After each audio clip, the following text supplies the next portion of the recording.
के तो वहाँ गड्ढा खोद के गाड़ देते हो लकड़ियों पर रख करके और इसको रखते हो और जलाते हो। तो तुमने आग लगाते देखा नहीं कि फुक उदय यानी कपड़ा जल गया, नंगा हो गया। तो तुमको ये नहीं दिखाई दिया कि कोई कपड़ा लिए जा रहा है, कोई सोना, कोई चांदी, कोई मकान, कोई बाल, कोई बच्चे, कोई रिश्तेदार, ये हिंदी अंग्रेजी उर्दू लिए जा रहा। ये जाते में सब रखवा लेगा, आते में कुछ ले आने नहीं दिया। तो ये आपको समझना चाहिए कि ये किराए का मकान आपको थोड़े दिन के लिए दिया है, तो आप कोई घर बार मत छोड़ो। मैं कोई घर बार छोड़ाने थोड़ी आया हूँ। तो खेती करो, दुकान करो और दफ्तर का काम कैसे करो, ईमानदारी, मेहनत, झूठ नहीं। झूठ और धोखा और बेईमानी और चालाकी और मारपीट और हिंसा और दगेबाजी और सीनाजोरी और जबरदस्ती, बेईमानी, ये नहीं, ईमानदारी, मेहनत।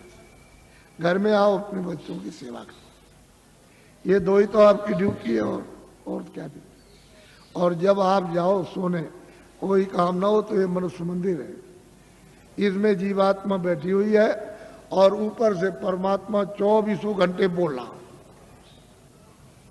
एक क्षण भी बंद नहीं होता।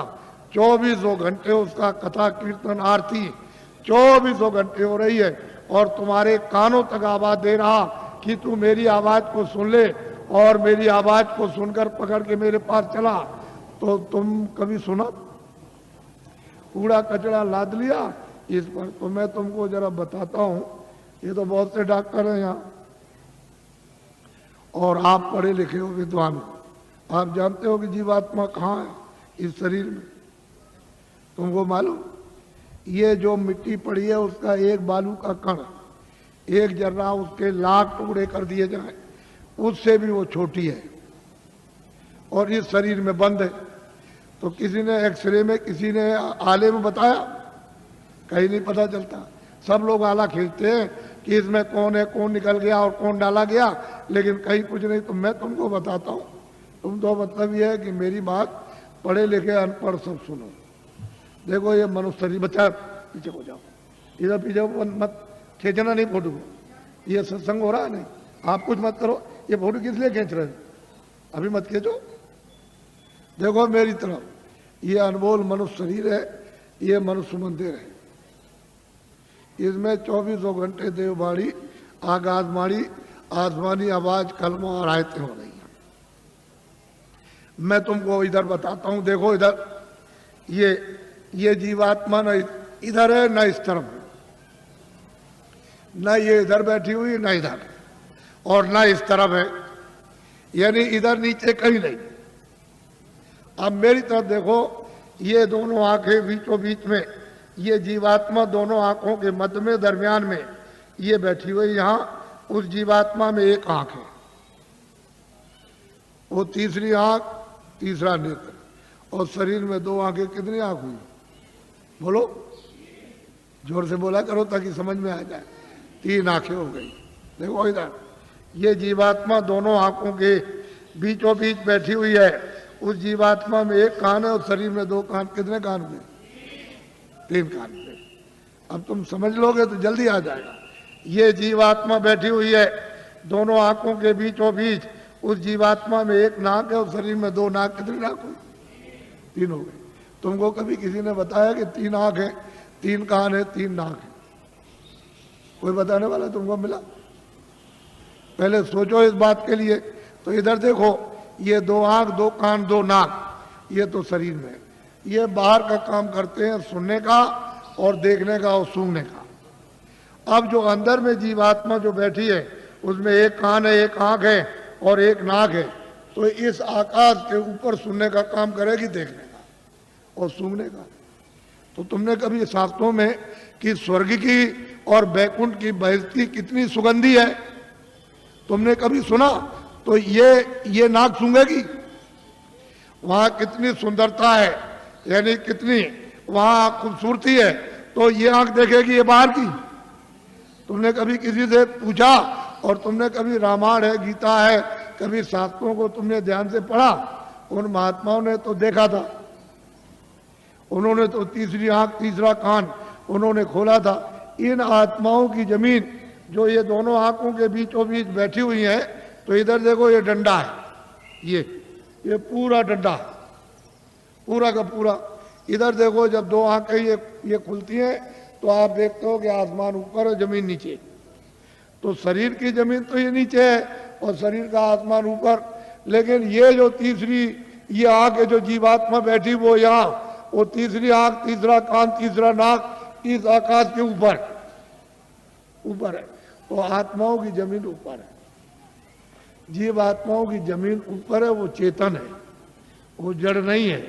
ये खेती नहीं है, दुकान नहीं है, दफ्तर नहीं है, ये कपड़े नहीं है, कोई सामान नहीं, कोई टट्टी नहीं, कोई पेशाब नहीं, कोई लड़ता नहीं, कोई गाली नहीं, कोई गलोज नहीं, कोई धोखा नहीं, कोई बेईमानी नहीं, कोई मस्जिद नहीं, कोई मंदिर नहीं।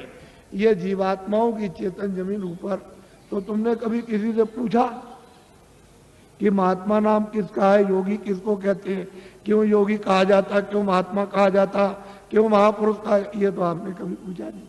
भाई इसमें लगे हुए झूठ, छल कपट, फरे धोखे, बेईमानी में, तो इसमें आपको क्या मिला? क्या मिल गया? ये यहाँ क्या मिला? वो तो जो यहाँ कुछ है वो तो क्षणिक। ये तुम्हारे कानों तक ऊपर से आवाज आ रही है, उधर से प्रकाश आ रहा, तो उस प्रकाश का आनंद और उसका देववाणी का वो ठंडक तुमको मालूम होती है इंद्रियों के द्वारा। तो तुम कहते हो जरा सा आनंद मिल गया, फिर और जगह मिलेगा, और जगह मिलेगा, और मिलेगा। वो देखने में मिल जाएगा, सुनने में मिलेगा, कपड़े में मिलेगा, मकान में मिल जाएगा, खाने में मिल जाएगा, स्त्री में मिलेगा, बच्चे में मिलेगा, चलो राजपाट में मिल जाएगा, सारी दुनिया पर राज करना। लेकिन वहां गए कुछ नहीं है ही नहीं। अरे ये मृतलोक है, ये भूल भुलैया है। रास्ते से आए थे, रास्ता छोड़ दिया, आंखें बंद हो गई, कान बंद हो गए, सब बंद हो गया, रास्ता भूल गए। अब वापस जाने का कोई रास्ता नहीं। तुमको तो मालूम नहीं कि एक ही रास्ता जीवात्माओं के आने का शरीर में, और वापस अपने घर में जाने का एक ही रास्ता, दूसरा कोई रास्ता ही नहीं। और तुम यहाँ भटक गए, चलो वहां चले और वहां चले, उधर चले। तो इस अंधेरे में ये सब अंधकार है। उधर तो सूरज निकलता नहीं, उधर सूरज डूबता नहीं, उधर तारे नहीं है इस तरह के, उधर चांद नहीं है। तो तुमने कभी पूछा किसी से कि रामायण में क्या लिखा? रामायण में जो उन्होंने प्राप्त किया वो तो उन्होंने लिखा, गोस्वामी जी ने, तुलसीदास जी ने। और आप रामायण पढ़ते हो तो आपने क्या देखा? आपकी समझ में क्या आएगा, क्या लिखा? इसलिए महात्माओं की बारी आपकी समझ में नहीं आ सकती। तभी तो अर्थ का अनर्थ हो गया, और धर्म का अधर्म हो गया, और कर्म का अकर्म हो गया, और सत्य का असत्य हो गया, और न्याय का अन्याय हो गया, और प्रेम का दुश्मनी हो गई घर घर में। तो बताओ, मैं तो तुमको अमूलक चीज देने आया था, लेकिन अब यह है कि थोड़ी बारिश हो गई तो ये जमीन अमीन भीग गई, तो आप समझते हो हमारे कपड़े गंदे हो जा रहे। कपड़े तो बच्चा गंदे होते ही हैं और होंगे ही, लेकिन जो जीवात्मा जो कितने जन्मों से गंदी हो गई, कभी तुम इसकी सफाई करके इसको आजाद स्वतंत्र कभी करोगे? कभी तुमको ये मौका मिलेगा? ये तो समय निकला जा रहा, अभी बस समय खत्म हो रहा।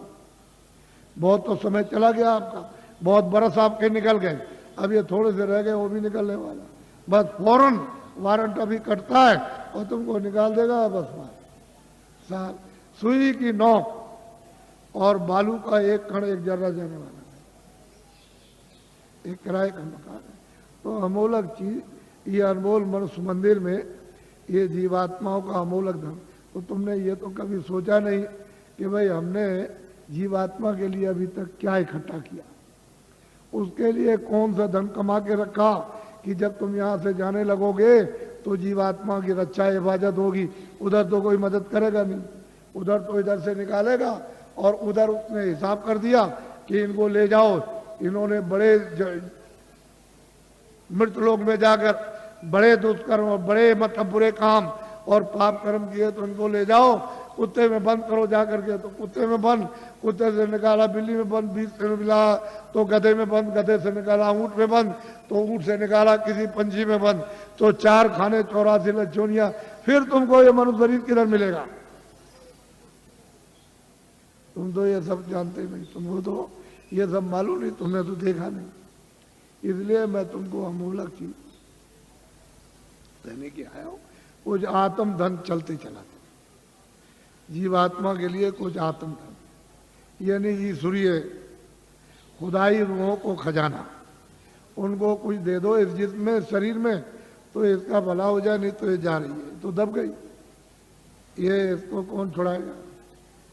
बिना महापुरुष बिना जानकार के इसका रास्ता कौन जानता है, कोई नहीं जानता, सब भटके हुए भूले हुए। तो अमोलक चीज लो, उसको देना चाहता हूं। इसलिए तुम ऐसा मत समझो कि कोई बाबा जी जय गुरुदेव है या बाबा जी भगवान है, हम तो पक्के आपके सेवक हैं। सेवक, कोई भगवान नहीं है, कोई जय गुरुदेव नहीं है। जय गुरुदेव तो वो है, हम तो आपके सेवक हैं। सेवा करने का मतलब यही होता है कि तुम्हारी गंदगी को साफ, जो तुम्हारी गंदगी धोता है, साफ करता है, उसका नाम सेवक ही है। जितने भी भारत में महापुरुष आए इस प्रभु को प्राप्त करने के लिए इस कलयुग में, वो सब के सब सेवक रहे। वो कभी महात्मा नहीं बने, न कभी महात्मा बनेंगे, न बने, न उन्होंने कभी इच्छा और न उन्होंने कभी स्वप्ने मतलब ये कभी सोचा। वो तो सेवक, तो तुम लोग उनको पहचान भी नहीं पाते। और उनके पास में अमोलक धन होता, अमोलक खजाना, और तुम ले नहीं पाते। इसी जमीन में वो भी आते हैं, इसी जमीन में तुम हो, तुम इसमें लगे पड़े हुए हो, और वो यहाँ से निकल के चले गए और तुमको कहते हैं भाई जल्दी कुछ अपना काम करो, नहीं तो ये पराया काम, ये बोझा ढोते हो, ये तो छूटने वाला है, तो ये शरीर चला जाएगा, ये तो मकान तुम्हारा नहीं है, ये सामान पड़ा रह जाएगा। तो अमोलक चीज है, अमोलक धन है, तुम्हारे साथ खजाना रखा हुआ अथा। लेकिन अब क्या करे बेचारी जीवात्मा, ये इसमें बंद है, इस कोठरी में बंद हो गई, फंस गई। अब इसको कुछ नहीं सुनाई दिखाई कुछ नहीं देता। तो कोई महात्मा मिले तभी तो उनकी कृपा दया दृष्टि हो, और वो कुछ मतलब ये शुद्धि सफाई करें तो कुछ रास्ता दे दे तो अच्छा रहेगा, नहीं कहा मिलता। तो अमोलक चीज लिए जल्दी में अच्छा रहेगा। हम ज़्यादा और कुछ नहीं बोलेंगे, लेकिन इतना जरूर कहेंगे कि बड़ा भारी परिवर्तन होगा तुम्हारे घर में, तुम्हारे व्यापार में, तुम्हारे धर्म में, तुम्हारी जाति में, तुम्हारे मतलब खेती में, तुम्हारे मतलब दफ्तर दुकान में, और तुम्हारे राज में।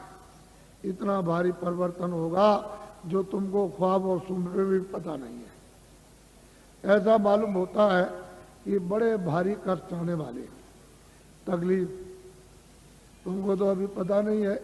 अभी तक इतनी तकलीफ 47 सालों में नहीं आई, इतना दुख नहीं आया, इतनी परेशानी नहीं आई, इतना कोलाहल नहीं हुआ, इतना त्रायमाम मचा वो आगे आने वाला। तो तुमने कोई बचाव के लिए सोचा, कोई बचाव की कोई औषधि, कोई चीज आपने ली है कि जिससे कि तकलीफों से बचाओ, तो उसके लिए तो कुछ नहीं। लेकिन मैं तुमको इशारा किए देता हूँ ताकि तुम दुकानदार हो, पढ़े लिखे हो, ताकि तुम भी ये समझ जाओ।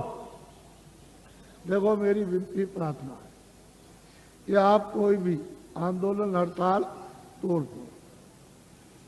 दुकान को बंद करना, दुकान को जलाना, कारखाने को बंद करना, कारखाने को जलाना, दफ्तर को बंद करना, दफ्तर को जलाना, फिर बस को तोड़ना, रेल को तोड़ना, सड़क तोड़ना, ये सब अमानवीय काम आप लोग अपने अपने सब लोग बंद कर दो। ये तुम्हारा काम नहीं है। सही सच्ची बात तो ये है, ये बुद्धि का पागलपन है। इसको तो आप बंद कर दीजिए। क्यों बंद कर दीजिए? यही जब तुमको राज मिला था और खजाना